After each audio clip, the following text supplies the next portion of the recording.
அஸ்ஸலாமு அலைக்கும் வரஹ்மத்துல்லாஹி வபரகாத்துஹு.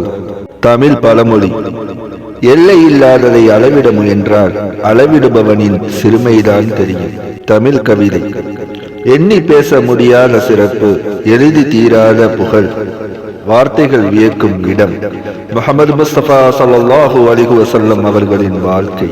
இக்கவிக்கு ஏற்றார் போல் இமாம் பூசரி ரஹ்மத்துல்லாஹி அலைஹி தனது புர்தா ஷரீஃபில் 45வது பைத்தில் இவ்வாறாக குறிப்பிடுகிறார்கள்: فَإِنَّ فَضْلَ رَسُولِ اللَّهِ لَيْسَ لَهُ حَدٌّ فَيُعْرِبُ عَنْهُ نَاطِقًا بِفَمِهِ.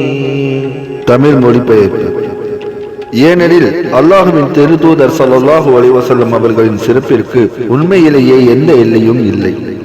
அவ்வாறு ஒரு எல்லை இருந்திருந்தால் ஒரு மனிதன் தனது நாவால் அந்த சிறப்பை முழுமையாக விலக்கிவிட முடிந்திருக்கும். கவிஞர் கூறுகிறார்: முஹம்மது முஸ்தபா ஸல்லல்லாஹு அலைஹி வஸல்லம் அவர்களின் சிறப்பு அளவிடக்கூடிய ஒன்றல்ல.